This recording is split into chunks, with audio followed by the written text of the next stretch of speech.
Donc, fin zéro, nous étions Marwa, Ibrahima, Daniel, Babacar, moi, Liliana et Korakan aussi, qui nous a accompagnés lors de ce trajet dans Bambey. Donc, next. Donc, pour éliminer l'affaire Bambey, quelques statistiques de départ que nous avions assemblées. On change? On change. Il faut être rapido. OK, donc l'espace agricole du Sénégal, on voit bien que la région de Diourbel est située dans le bassin arachidier du Sénégal. On change. Donc ici, 400 000 habitants, dont 90 % habitent en milieu rural. Je crois que c'est important de le souligner. Les productions principales ici sont le mil, le niébé, l'arachide et le sorgho. Il y a peu de maraîchage car il dépend surtout de l'irrigation. L'élevage, on trouve des chèvres, des moutons, des ânes et des chevaux. L'agriculture est saisonnière et pluviale. Et il y a moins de 5 % des surfaces de Bambey qui sont irriguées, donc impossible de faire beaucoup de maraîchage. Les familles se chauffent essentiellement avec du bois de chauffe ou du charbon. Puis ce qui est intéressant de savoir aussi, c'est qu'en 2015, 80 % des ménages à Diourbel n'avaient pas assez de réserves céréalières pour couvrir leurs besoins pour l'année. En moyenne, ils avaient des réserves pour 8 mois seulement. Et certaines familles pour moins de 2 mois. La consommation alimentaire au Sénégal en 2011 était constituée essentiellement de céréales, donc 163 kilos par an par personne, ce qui est énorme et ce qui aussi cause des déficits au plan nutritionnel, notamment au niveau des protéines. On change. Les constats qu'on a faits lors de notre visite. Il y a beaucoup de connaissances et de sites de démonstration en agriculture et 80 % des besoins alimentaires sont couverts par la production agricole. Ici, est-ce que vous pensez que c'est en milieu rural ou en milieu urbain? Et non, c'est en milieu urbain. C'est une ferme qu'on a trouvée au plein cœur de la ville de Bambey. C'est la ferme de l'Église catholique, donc on vous invite à aller la visiter. C'est verdoyant, même à cette saison-ci. Donc on a pris la photo il y a à peine 2 jours. Par contre, la région est très dépendante des importations, comme la plupart des régions du Sénégal. Donc, plus de 50 % des produits sont importés, soit d'autres régions du Sénégal ou carrément de l'extérieur. Par exemple, le riz que l'on mange à tous les jours provient de la Thaïlande. On change. On a rencontré aussi des associations de producteurs qui sont composées à 65 % de femmes et qui regroupent 1600 ménages dans la région de Diourbel. Donc ça, c'est vraiment une force importante sur laquelle on peut miser. Elles offrent entre autres des formations agricoles, du soutien financier aux familles pour avoir des engrais et pour vendre les productions, ainsi que des formations sur la gestion des ressources naturelles, notamment sur les arbres, les pépinières, etc. Il y a de l'élevage diversifié aussi, chèvres, moutons, tout ça. Mais l'eau, donc il me reste 1 minute, l'eau est un facteur déterminant à cause des changements climatiques qui changent les régimes des pluies, à cause de l'irrigation qui limite le développement des périmètres maraîchers et à cause aussi de l'alimentation du bétail et de sa productivité qui dépend grandement de l'alimentation en eau. Les pistes de solutions, nous en avons 3 principales. Premièrement, appuyer les femmes et les initiatives agricoles à Bambey et dans les régions rurales, notamment en implantant des systèmes de traction animale pour puiser l'eau, donc ce qui économiserait du temps aux femmes au puits. Mieux faire connaître les initiatives existantes et avoir une ville nourricière en agriculture. Par exemple, pourquoi ne pas avoir un programme « un manguier par famille à Bambey » ou un périmètre maraîcher par famille en ville. À Bambey, c'est possible. Il y a des initiatives là-dessus, au Sahel notamment, qui pourraient être très intéressantes. Ça rejoindrait l'objectif 3 aussi, santé, bien-être et l'énergie propre. On pourrait aussi avoir des systèmes de récupération de l'eau de pluie. Il y a dans certains pays où ça se fait très bien. Pourquoi ne pas s'inspirer de ces initiatives peu coûteuses qui pourraient être très profitables pour l'irrigation notamment? Donc, encore l'ODD 3 et l'ODD 6, donc eau et assainissement. Finalement, dernière diapo, les liens avec les institutions de recherche et d'enseignement nous semblent fondamentaux. Vous avez le CNRA ici, vous avez l'UADB, vous avez le campus à Diourbel aussi qui pourrait vraiment contribuer à mieux faire connaître l'agriculture et à contribuer sensiblement à la lutte contre la faim, notamment par l'implantation de jardins-écoles où les expérimentations pourraient à la fois servir à l'alimentation des étudiants et à l'alimentation de la communauté en général. On pourrait aussi implanter des stages en milieu agricole pour que les étudiants qui sortent des campus aient plus de connaissances et finalement avoir des programmes de lutte au gaspillage alimentaire en redonnant ce qui reste des cafétérias aux communautés, mais dans une perspective de dignité et de respect. Et finalement, la dernière, il m'en reste une, il faut tout faire ça avec Harangte ak Bekte.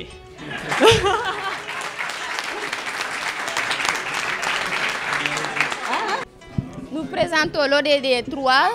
D'abord, je me présente, je m'appelle Amidia. Je suis étudiante en licence de développement durable et management de l'environnement d'Urbel. Pour l'ODD, nous avons la santé et le bien-être. Voici le groupe, c'est moi.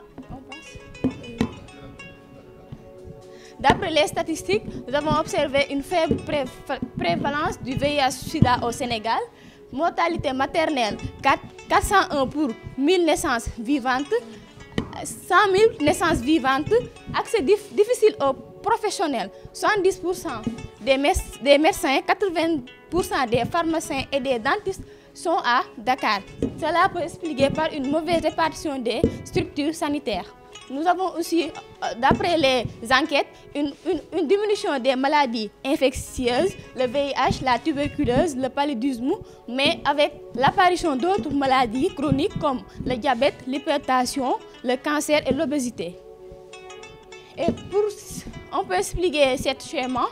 Cette partie présente les faiblesses notées au niveau des districts sanitaires, notamment peu d'équipements techniques, manque de ressources financières, les locaux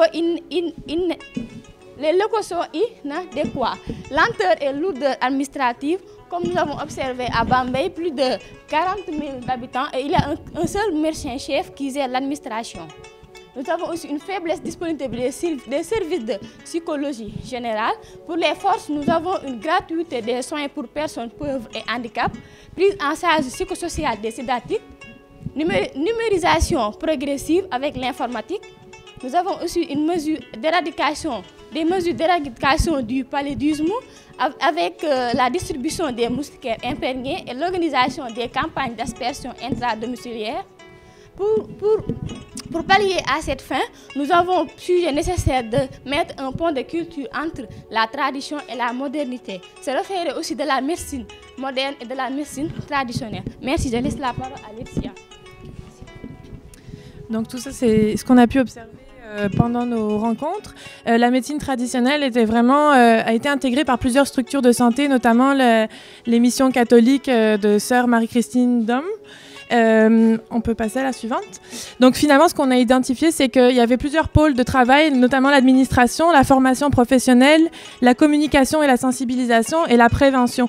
Et que tout ça, ça formait une sorte de système dans lequel on pouvait naviguer, mais au cœur de tout ça, c'est la gouvernance des systèmes de santé. On a notamment... Non, il faut revenir un peu en arrière, s'il vous plaît. Notamment, le rôle des femmes est extrêmement important, par exemple, par rapport à l'allaitement, la sensibilisation, prévention. On a vu que les femmes étaient les premières à souscrire à des mutuelles, à changer leurs pratiques de santé. Le rôle aussi du bouche à oreille, les systèmes de santé qui fonctionnaient étaient relayés par d'autres habitants. Il y a une vraie prise en charge communautaire, notamment aussi à l'hôpital de district. En fait, c'est le comité de santé qui est une association bénévole qui en fait s'occupe de développer, parce que l'État ne met à disposition de l'hôpital qu'un seul médecin-chef, comme ça a été dit par Ami, donc ce qui est très très peu. Il y a donc l'autonomisation du financement aussi, donc tout ça est une sorte de corrélation. On peut passer à la suivante. Donc dans les pistes de solutions, ce qu'on proposait notamment, ce qu'on propose pas, mais disons les idées qui nous sont venues en rencontrant toutes ces personnes-là, c'est par exemple des systèmes d'inscription automatique à la mutuelle de santé, parce que les étudiants ne connaissent pas, ne savent pas en fait forcément que ça existe, pour créer un levier en fait. Si à l'inscription à la rentrée, tous les étudiants sont inscrits d'office, et d'un coup on a en fait des ressources financières qui rentrent. Aussi créer des coopératives de travailleuses de la santé pour qu'elles s'approprient leur outil de travail, qu'elles puissent se déplacer auprès des malades ou des femmes qui vont accoucher au lieu de faire déplacer les femmes en charrette par exemple. Réintroduire le lavage des mains à l'école primaire, donc ça peut rentrer dans tout ce qui est éducation de qualité, puis avoir des conditions d'hygiène qui sont facilement mises en place, mais je crois que c'était déjà le cas il y a quelques années. Créer un réseau de partenaires de stage national et international. Il y a plusieurs structures qui nous ont dit qu'ils étaient prêts à accueillir des étudiants en médecine, en sage-famerie, en infirmerie, mais les partenariats ne sont pas encore développés nécessairement. L'informatisation est en train de se faire, mais ce qu'on se disait, c'est que mettre en commun les bases de données, finalement, permettrait aussi d'avoir des renseignements. Par exemple, si plusieurs malades ont des diarrhées, proviennent du même quartier, on peut identifier le puits, d'où proviennent les problèmes bactériologiques. Ça permet de regrouper les informations. Et enfin, une autre idée, c'était créer un potager médicinal, par exemple, pour produire des médecines naturelles, pour être moins dépendant des grandes compagnies pharmaceutiques. Donc on voit que ça intègre d'autres ODD comme la paix, la justice et Institut prostitution efficace ou le travail décent pour les femmes, l'équité entre les sexes, etc. Donc toutes ces ODD-là sont rassemblées ensemble. Voilà de notre côté. Durable et management de l'environnement ici à l'université Alioune Diop. Et je suis également membre de l'équipe qui travaillait sur l'ODD 6, eau et assainissement, dans le cadre de ce laboratoire. Et notre équipe était composée également de Hassan Boy, de Césaltina Marciano Mendes, de Marcel Moulangua et de Pierre Barolon. Et par rapport à notre travail, nous avons articulé nos travaux autour de 3 points, à savoir la gestion des inondations ici à Bambey, la question de l'assainissement, mais également la gestion, la problématique de l'eau douce. Et par rapport aux inondations, nous avions, dans le cadre de nos enquêtes, eu à interroger quelques populations de Bambey et nous ont confirmé que durant des années, ils étaient confrontés à des problèmes d'inondation. Ils étaient obligés chaque année d'être délocalisés vers des écoles ou bien de déménager de leur maison. Mais pour pallier à cela, il y a eu la création d'un centre d'épuration en 2015. Il se trouve que ce centre a pu résoudre le problème des populations. Elles nous ont confirmé que depuis 2 ans, elles n'étaient plus confrontées à ces problèmes d'inondation. Mais le problème avec ce centre, disons, c'est que le bassin dans lequel les eaux étaient stockées était trop petit et qu'il y avait des fois des problèmes pour ce bassin à pouvoir contenir toute l'eau qui était écoulée. Et donc, pour pallier à cela, ils étaient obligés d'appeler des sapeurs-pompiers qui venaient évacuer l'eau. Donc, la petitesse de ce bassin est aussi cause problème. Mais l'autre problème aussi, c'est que l'eau qui était stockée au niveau du bassin n'était pas réutilisée. Elle était délaissée là-bas. Soit elle s'évaporait avant la saison sèche, soit elle s'infiltrait au niveau des sols. Et pour solution, nous avons jugé nécessaire d'élaborer ces 3 points, à savoir de créer un autre centre d'épuration, si c'est possible, ou bien de créer un autre bassin qui sera beaucoup plus grand celui-là, mais aussi de renforcer les canalisations dans les autres quartiers qui n'ont pas de centre d'épuration. Et pour continuer, je vais laisser la parole à Pierre. Merci, bonjour à tous. On peut passer à la diapo suivante.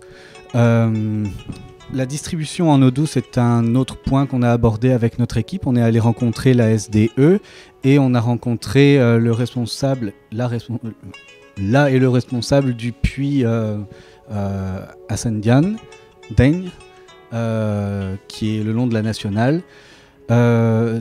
Faut savoir que la distribution en eau douce de consommation repose sur deux modalités de distribution très différentes. Il y a l'eau courante qui est liée à des forages qui sont gérés par la SDE. L'avantage de ces eaux, c'est qu'elles sont en quantité adéquate pour les besoins de la population de Bambey. Actuellement, elle est produite en excès. Elle est sécuritaire normalement grâce au traitement au chlore, donc sur un plan microbiologique, elle est saine. Par contre, elle a une saveur salée, et ça c'est lié au fait qu'elle est puisée en nappes phréatiques qui ont une grande quantité de minéraux dissous. L'autre source de distribution d'eau douce, ce sont les puits qui sont présents sur la totalité du territoire de la commune. Certains sont couverts, certains ne le sont pas. La plupart ne le sont pas. Là, la production d'eau est relativement faible, en tout cas plus faible que les forages de la SDE, mais l'eau n'est pas salée. En revanche, elle peut être contaminée par des agents biologiques. Donc il y a une présence microbienne qui est variable, qui est plus importante dans les puits non couverts que dans les puits couverts. Donc là, clairement, on a des problématiques de salubrité dans les deux cas, dans les deux eaux. C'est-à-dire que dans le cas des eaux de la SDE, il y a une trop forte concentration de minéraux. Et dans le cas des eaux de puits, on s'expose à des contaminations microbiennes. Ensuite, la gestion de la qualité de l'eau est directement en lien avec la qualité des eaux de surface et donc la gestion des déchets dans la commune de Bambey. et la gestion des eaux usées qui relève d'une responsabilité personnelle, chaque habitation étant dotée ou pas de sa fosse septique. Voilà, on peut passer. Le troisième point, c'était l'assainissement. Alors par assainissement, on s'est focalisé sur la gestion des déchets, principalement les déchets plastiques et les déchets qu'on peut voir un petit peu partout sur la commune, qui sont inégalement gérés selon les quartiers. On est allé à un endroit en particulier où c'était une limite entre deux quartiers et clairement la gestion des déchets n'était pas la même dans un quartier, enfin d'un quartier à l'autre. Donc on a pu voir la responsabilité que pouvaient avoir les chefs de quartier et les individus au niveau de leur voisinage pour créer des initiatives pour gérer ces déchets-là. On a en fait dans la gestion des ordures comme dans la gestion des eaux usées une même problématique, c'est-à-dire que dans les deux cas, on se retrouve soit avec une pollution locale par non-collecte des ordures, c'est-à-dire que les ordures sont laissées sur place, que ce soit les ordures qu'on voit en surface ou les eaux usées. Et la deuxième problématique, c'est que la pollution peut être délocalisée, c'est-à-dire qu'on a collecte, mais on n'a pas nécessairement traitement des ordures. Les suggestions, ce serait évidemment de renforcer la sensibilisation et l'éducation de la population, puis d'essayer de réaliser réellement un front commun entre toutes les personnes concernées. On est allé voir le maire qui disait que très souvent, ses opposants vont saboter certaines initiatives qui relèvent de son initiative et inversement. Donc du coup, essayer de faire un espèce de front commun sur des plans qui concernent finalement tout le monde et qui nuisent à absolument tout le monde. Voilà. Oui, on a une dernière diapo.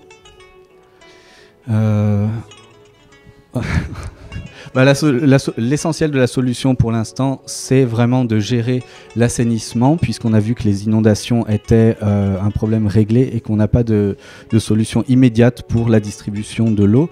Par contre, l'assainissement des eaux usées et des ordures passe par une éducation de qualité qui va avoir un effet direct sur la consommation de la population, et on devrait se retrouver avec une eau plus propre qui aurait tout un tas de bénéfices directs et indirects. Voilà.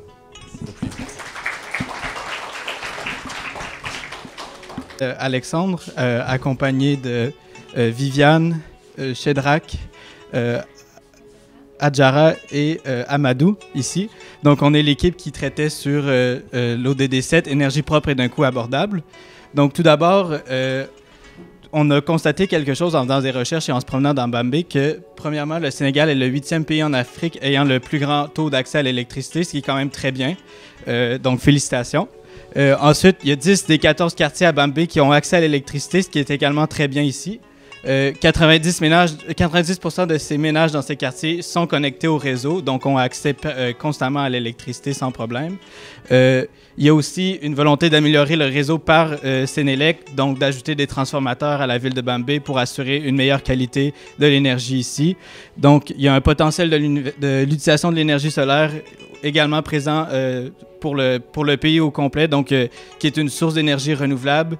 Donc, vous pourriez être dépendant de votre propre énergie et laisser de côté le pétrole, c'est ce qu'on souhaite.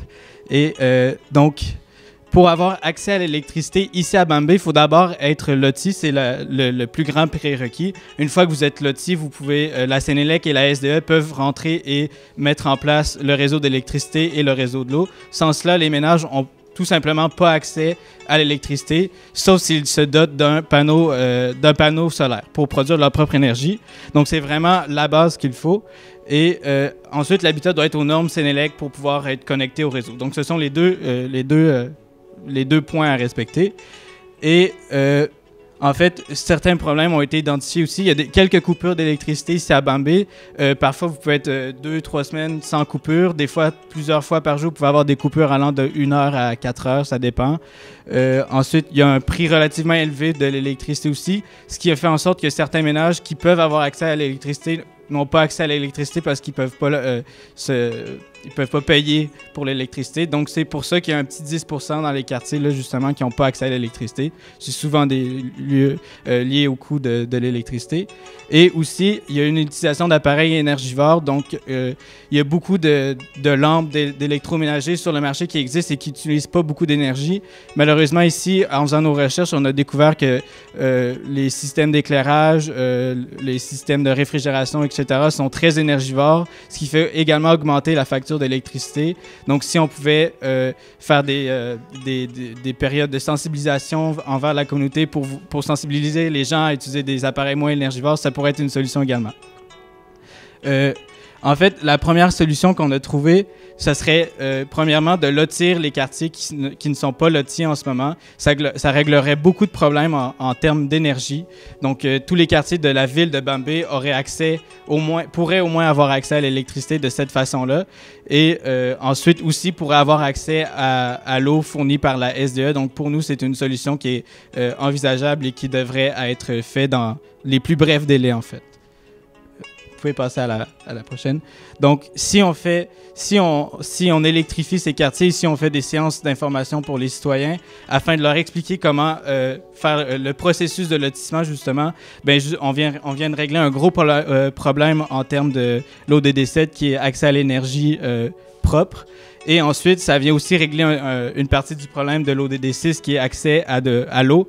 Donc, la SDE peut également venir faire son travail et apporter l'eau au quartier. Et tout ça, ça vient ensuite bonifier. Ben, en fait, ça vient aussi rejoindre l'ODD 3, 8 et 2.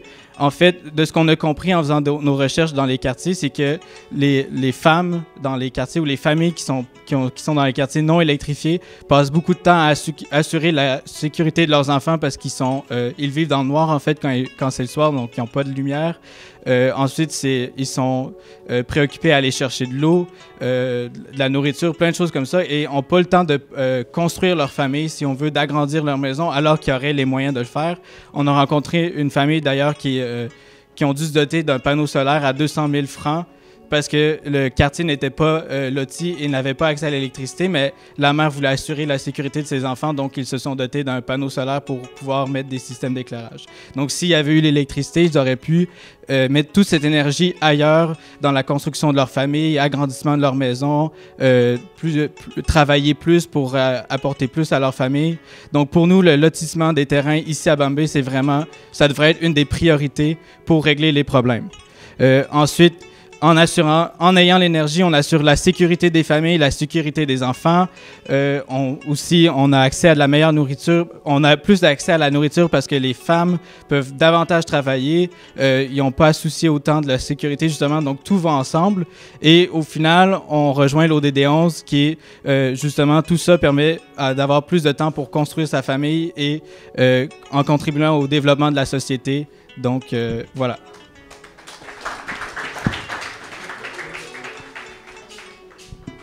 Étudiant en licence 1 en ingénierie du développement durable et de management de l'environnement à l'université Alioune Diop de Bambey. Nous sommes le groupe qui a travaillé sur l'ODD 8 relatif au travail décent, la croissance économique et à l'emploi. Et le groupe est composé donc de moi-même, de Binta Diop, Dominique Roberge, Philippe Bernard, Daniel Forget. Et donc, dans le cadre des activités du lundi 18, nous avons effectué des visites à plusieurs sites. Et nous en avons retenu 3 principaux, notamment le marché, l'ancienne usine de glace et la poste. Et sans plus tarder, donc, je vais donner la parole aux autres membres du groupe pour vous faire un rapide survol des points saillants qui ont ponctué la visite de ces sites. Merci beaucoup. Bonjour tout le monde. Le premier lieu qu'on est allé visiter, un des premiers lieux qu'on est allé visiter, c'était l'ancienne usine de glace qui, comme on a pu le voir dans notre parcours avec les intervenants, était jusqu'à quelques années un endroit extrêmement important de la ville de Bambey, un pôle non seulement d'investissement citoyen, mais aussi un exemple de pôle économique dans la ville. Le projet était initialement géré par la mairie et la communauté, puis a été ensuite donné en direction à un commerçant de la ville. l'ancienne usine de glace permettait aux femmes de Bambey d'avoir accès, aux femmes et aux familles de Bambey d'avoir accès à des chambres de frigorification pour la nourriture. Aussi donner au marché l'accès à des blocs de glace puis un service de réfrigération efficace. Puis permettait de réduire la consommation d'électricité des ménages en évitant d'utiliser la nuit, par exemple, les congélateurs en mettant des blocs de glace à l'intérieur. Donc, à cause du coût important d'opération et notamment d'électricité, ce lieu-là a été abandonné entre 10 et 15 ans. Puis là aussi, l'entretien du bâtiment a causé ça. Puis, nos informateurs nous ont fait, à travers notre parcours, témoigner à quel point ce lieu-là avait été extrêmement important, puis qu'il faisait la fierté des personnes de Bambey. Et ça nous donne un exemple, en fait, d'un lieu qui donnait lieu à plusieurs croisements entre les ODD. Marché de Bambey. Marché de Bambey. Ouais. C'est toi? OK, je vais y aller pareil. Donc, moi, en fait, je vais vous parler du marché de Bambey. À travers nos différentes visites, ça a été intéressant parce qu'on a fait vraiment beaucoup de visites dans cette journée-là sous différents intervenants. Et puis, dans le cadre du marché, en fait, on a pu voir un très, très bel exemple d'entrepreneuriat par notamment la relève d'un jeune commerçant qui était très, très éduqué. En fait, c'est un premier de classe. Et puis, il a laissé les études pour aller vers, justement, l'entrepreneuriat. Et puis, dans ce cas-là, lui, il fait la gestion du marché. Ce qui était assez intéressant dans cette visite-là, c'est qu'on s'est rendu compte que le marché était principalement géré par des femmes, en fait, presque exclusivement. Et c'est vraiment un problème parce qu'il faisait l'exemple que dans un ménage, lorsque, par exemple, un ménage a un enfant, un petit garçon et une petite fille, ça va être la petite fille qui va faire la relève au marché et le petit garçon qui va pouvoir aller à l'école. Donc, à ce moment-là, on favorise l'éducation des garçons et puis, c'est pas nécessairement équitable. Puis, dans ce genre de situation-là aussi, c'était assez intéressant de voir à quel point les femmes sont courageuses et dédiées, et puis notamment à cause des très, très grandes difficultés que les gens ont pour avoir accès au crédit. Ils doivent notamment démontrer qu'ils ont, par exemple, des maisons, et puis pour ça rend vraiment l'accès extrêmement difficile. C'est pour ça qu'il y a un groupe de femmes notamment qui s'est cotisé pour permettre un accès au crédit informel, parce qu'à ce moment-là, on parle vraiment de commerce informel. Malheureusement aussi, le marché ne peut pas faire aucune comptabilité et statistique parce que presque 90% des marchands et propriétaires des espaces sont malheureusement inalphabètes, donc ont vraiment de la difficulté à faire la comptabilité. C'est un problème majeur parce qu'ils ne sont pas capables de voir leur différence entre leurs profits et leurs dépenses. Donc ça, c'était très intéressant, puis c'est vraiment quelque chose de majeur au niveau de l'ODD économie. Ok, merci. Bon, comme l'a si bien dit Mohamed, la Poste fait partie des points des remarques qu'on a bien, parce que comme nous le savons, la Poste était auparavant conçue comme un établissement de courrier vis-à-vis d'un territoire bien donné. Maintenant, c'est une entreprise à la fois multi-métier, c'est-à-dire qu'on y fasse bien vrai des courriers et en même temps, banque, assurance, etc. Ainsi, d'après la visite qu'on a effectuée, ils nous ont dit que intermédiaire entre l'État et la commune de Bambey, ce bureau de poste est géré par l'État et non par la mairie. Distribution, les chèques de fonctionnaires, les bureaux de sécurité familiale, etc. Parce que le directeur nous a dit chaque 3 mois, il y a plus de 300 voire 400 personnes qui viennent retirer leur bourse familiale, qui est de 25 000 francs qu'on juge minimum. Et ainsi, on a agi presque comme une banque, comme je l'ai dit tantôt. Maintenant, c'est une entreprise multi-métier. En plus de faire la gestion du courrier, proximité avec la gare de Bambey. Mais ce qu'on déplore, c'est le bâtiment, parce que le directeur nous a dit que le bâtiment date avant l'indépendance. Merci. Bien, juste pour conclure, en fait, pour ce qui est de nos pistes de solutions, on a rencontré un organisme qui c'est le Conseil communal de la jeunesse. C'est un élément vraiment qui est clé qu'on va pouvoir développer dans la prochaine présentation. Donc, on vous incite vraiment à nous suivre dans le développement pour la restitution demain. Mais cet organisme-là, en fait, est vraiment un pilier connecteur, en fait, pour ce qui est de la relève, qui est potentiellement, en fait, une solution pour ce qui est l'économie de Bambey. Et puis, en fait, tu peux switcher.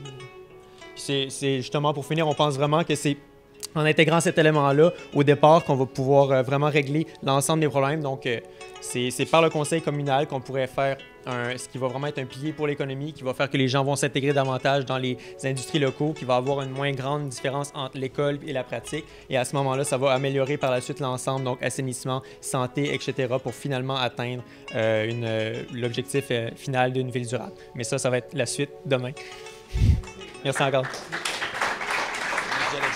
Merci.